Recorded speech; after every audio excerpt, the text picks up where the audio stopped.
kami menetapkan satu orang tersangka lagi, yaitu saudara LMI. Ini menjabat selaku Kepala Biro Hukum dan Humas BGN itu sampai Maret 2025. Hello Technolovers. Lalu Muhammad Iwan Mahardan, Brigadir Jenderal atau Brigjen aktif di kepolisian, kembali menjadi sorotan publik setelah ditetapkan sebagai tersangka dalam kasus dugaan korupsi program makan bergizi gratis atau MBG. Kasus ini menimbulkan perhatian karena LMI masih aktif bertugas di kepolisian dan memiliki posisi strategis di Badan Gizi Nasional atau BGN, sehingga dugaan penyalahgunaan jabatannya dianggap serius. Berdasarkan laporan harta kekayaan penyelenggara negara atau LHKPN yang dilaporkan ke Komisi Pemberantasan Korupsi atau KPK, total harta kekayaan Iwan Mahardan mencapai 4,44 miliar rupiah.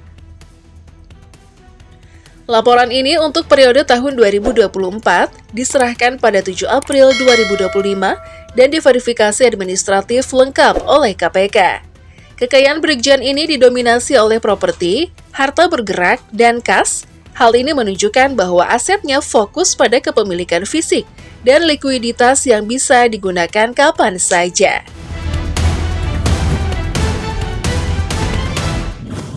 Rincian aset LMI.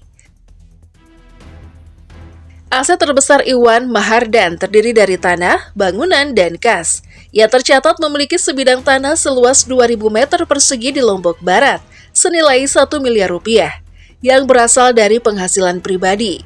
Kepemilikan tanah ini menunjukkan posisi strategis dalam mengelola aset tetap.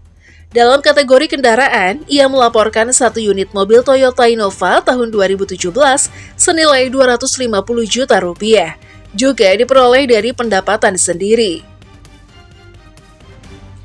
Selain itu, harta bergerak lainnya senilai 1,81 miliar rupiah dan kas serta setara kas sebesar 1,38 miliar rupiah, menegaskan kekayaan yang cukup likuid dan terkelola dengan baik. Laporan LHKPN juga menegaskan bahwa Iwan tidak memiliki utang sehingga kekayaannya sepenuhnya bersih. Modus dan peran jual beli ompreng. Menurut keterangan penyidik Syarif, Brigjen lalu Muhammad Iwan memanfaatkan jabatannya untuk mengatur proyek pengadaan wadah makanan atau ompreng. Modus yang digunakan untuk sistematis, ia memerintahkan 2 orang berinisial YCS dan RD mendirikan perusahaan produksi food tray, lalu bekerja sama dengan calon mitra MBG. Yang menjadi sorotan adalah mekanisme penetapan harga. Harga jual ompreng tidak sesuai pasar, melainkan ditentukan sepihak oleh Brigjen lalu. Keuntungan dari penggelembungan harga itu menjadi aliran suap agar izin operasional dapur mitra disetujui. Syarif menegaskan, dalam harga itu termasuk bagian untuk saudara LMI agar titik SPPG disetujui. Untuk kepentingan penyidikan, Kejaksaan Agung menahan LMI di Rutan Salemba, Cabang Kejari, Jakarta Selatan selama 20 hari. Ia dijerat pasal 12 huruf A, B, dan E Undang-Undang Tipikor Junto Undang-Undang Nomor 1 Tahun 2023 tentang KUHP. Dengan penetapan LMI, total tersangka kasus MBG kini berjumlah 7 orang. Daftar 7 tersangka kasus korupsi MBG.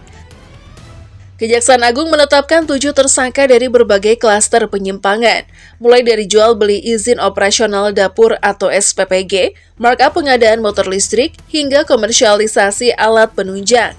Berikut rinciannya. 1.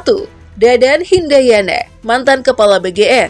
Dadan diduga menyalahgunakan wewenang sebagai pimpinan tertinggi dengan meloloskan yayasan fiktif atau tidak memenuhi syarat menjadi mitra SPPG. Yayasan tersebut terafiliasi secara pribadi dengannya, sehingga memungkinkan keuntungan miliaran rupiah setiap harinya. 2. Sonia Sonjaya, mantan Wakil Kepala BGN Bidang Operasional. Terlibat dalam penunjukan yayasan mitra SPPG yang tidak sah dan menerima aliran dana dari yayasan terafiliasi. Ia juga bertanggung jawab atas pengadaan barang operasional fiktif dan markup harga yang merugikan negara. 3. Lodewijk Pusung, mantan Wakil Kepala BGN Bidang Pengembangan Organisasi dan Hubungan Kelembagaan, bersama Deden dan Sony, memanfaatkan jabatan untuk meloloskan verifikasi yayasan mitra yang tidak kompeten. Lodewijk mengajukan pra-peradilan di PN Jakarta Selatan terkait status tersangkanya dengan nomor 105-PID _pra-2026 PN JKT SEL pada 29 Juni 2026. 4.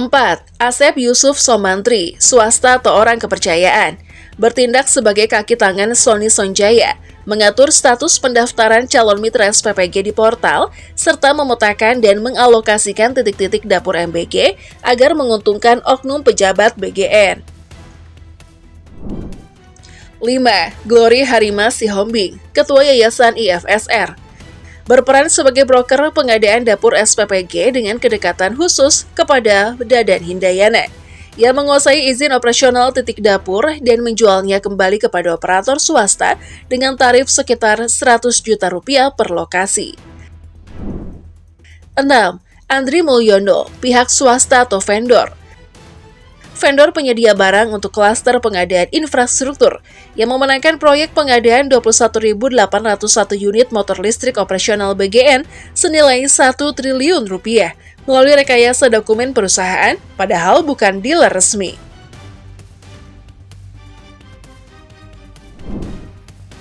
7. Brigjen LMI, Sekretaris Deputi Bidang Promosi dan Kerjasama BGN, tersangka terbaru dari unsur kepolisian aktif di BGN. Ia diduga terlibat dalam komersialisasi alat penunjang utama program, yaitu penjualan food tray atau ompreng berbiaya tinggi untuk memberi prioritas kontrak kepada calon mitra SPPG. Kronologi dugaan penyimpangan.